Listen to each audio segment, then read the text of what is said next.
It's not easy finding new, good stories to watch anymore. We used to be able to rely on the behemoths of Marvel, Star Wars, Disney, before Disney bought the rights to the aforementioned worlds, and a half dozen other studios or franchises to provide us with quality entertainment made by people who love creating for the sake of art, truth, and beauty. And while those behemoths still produce a gem every once in a while, if you want meaningful, quality narratives, you'd generally best look elsewhere.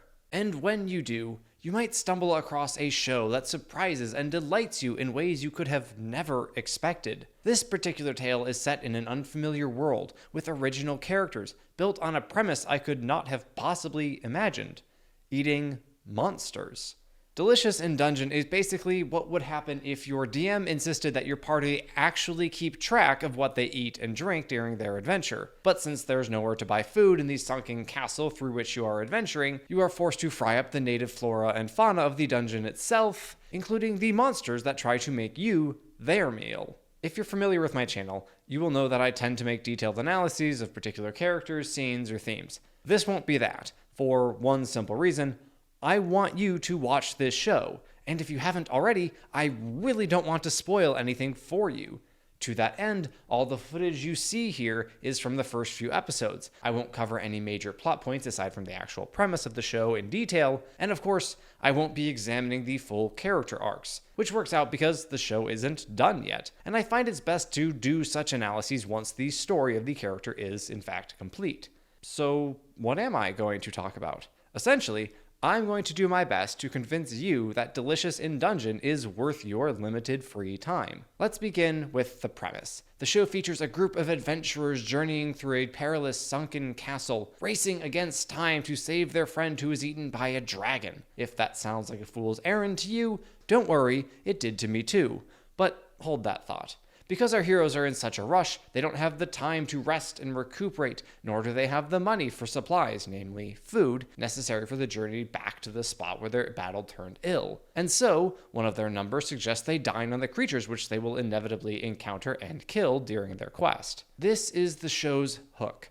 The bit of creativity that catches your ear or eye that makes it stand out among the myriad of other shows competing for real estate on Netflix's homepage. A group embarking on a dangerous journey to save their friend is hardly a unique concept, but Delicious in Dungeon adds this little wrinkle that captures your attention. How often have you thought about how or with what your favorite fantasy creatures sustained themselves as they traversed their fantastic worlds? If the answer is a lot, then you're probably a Redwall fan, and I cannot recommend this show enough, because it's going to scratch that itch fantastically. But if you, like most normal people, have barely given the question of nourishment a second thought, then this show might just expand your imagination. And don't feel bad if you never thought or cared about food in these stories. I imagine J.R.R. Tolkien himself invented lembas bread so he wouldn't have to worry about what Sam and Frodo would eat as they traversed the plains of Gorgoroth. But anyway, now that the show has grabbed your attention, it needs to keep it, which is where the pacing of Delicious in Dungeon serves it spectacularly. The first few episodes all center around a particular meal or two that our gang of adventurers cooks up after they defeat a monster. Here, the story is still relying on its creative hook to keep you invested, while slowly reeling you in as you learn more about the world and its inhabitants. And just when you think this formula of kill monster, eat monster, repeat is beginning to get old, the story starts to change, introducing additional characters and plot lines,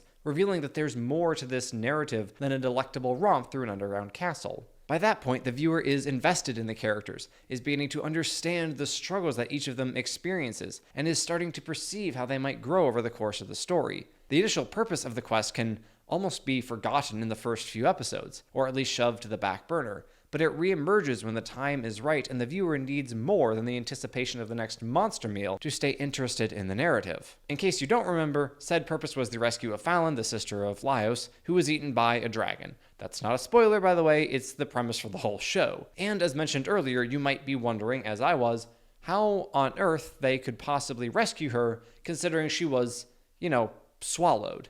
Well, the show doesn't explain that right away. It does do so eventually, but it lets the mystery sit with you for a while. The characters say things that hint at their hope for her resuscitation, but the actual mechanism is kept secret until an appropriate time, until a character has a reason to talk about said mechanism. This is generally how the show handles the dungeon as a whole. It is a mystery, which we are discovering along with the adventurers. The viewers, like our heroes, never quite know what the next level will bring. Too many shows nowadays, even ones supposedly written for adults, are intent on ensuring the viewer is informed of every little detail regarding the world, and is aware of every motivation of both hero and villain. The writers seem to think that if audiences are confused even for a moment, they will become disinterested. While Delicious in Dungeon is hardly a masterclass in subtlety, it is anime after all. It is perfectly comfortable with its viewers not knowing or understanding even some of the most basic building blocks of its world. The motivation of the Mad Mage, the politics of the Island Lords, and the very nature of the dungeon itself are kept shrouded in mystery. Little hints and bits of information are dropped in as befits the story, not overwhelming the viewer with exposition, but rather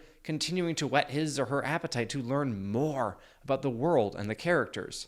And characters, if you didn't already know, are what I consider to be the backbone of a story. They drive the plot forward, they live out the themes, they provide inspiration or cautionary tales. Without fleshed out characters who have meaningful arcs, the greatest of worlds will feel hollow and empty. Unfortunately, I find myself unable to do what I normally do and break down the character arcs of the protagonists, as I really do want to avoid spoilers. So let me simply say this. The characters all start with a main defining trait: enthusiastic, cautious, knowledgeable, and, well, hysterical. Those temperaments of theirs drive much of the decision-making and how they interact with each other, at least early on. As our heroes descend into the dungeon, we begin to understand them on a deeper level. Their quirks and flaws become more fleshed out, their secrets are revealed, their choices are found to have unpleasant and unforeseen consequences, and the group dynamic shifts as its members wrestle with the aforementioned secrets, choices, and consequences. Which brings us to one of the main themes of the show. Actions have consequences. Cause and effect is an incredibly important tenet of storytelling. Without it, you have and then narratives, rather than the much preferred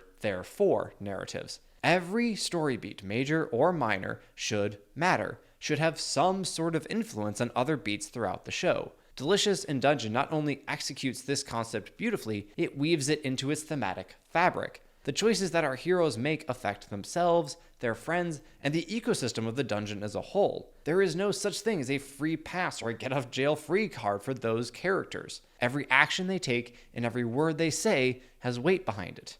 I cannot stand movies or shows where characters just say stuff because the writers thought the words sounded pretty. I absolutely hate fluff. Empty words meant to fill the airtime between story beats because the writers cannot figure out how to connect them properly. Let me assure you, that is not the case here.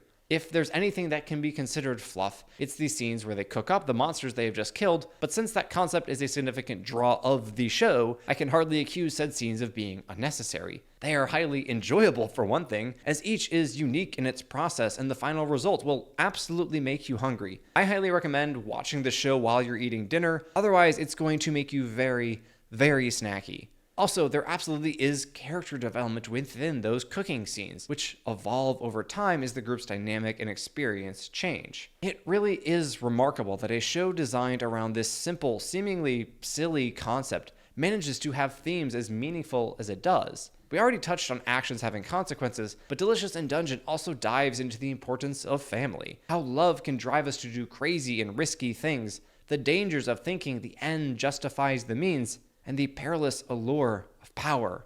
All meaningful, timeless themes that have been presented in many a timeless story. Now, I'm not going to tell you that Delicious in Dungeon is an all-time great. It is not a grand fantasy epic like Lord of the Rings, and its characters do not seem to have the incredible, wonderful depth of those featured in Avatar: The Last Airbender. But it is still very good. It is creative and unique, its art style is delightful, its characters are colorful and lively, and it will keep you invested through a brilliantly paced mix of monsters, cooking, action, and mystery. And who knows? It's not done. Good shows always have room to improve, and with the amount of setup that Delicious in Dungeon has done, I expect the payoff to be quite rewarding. I can't say for sure, but I anticipate great things.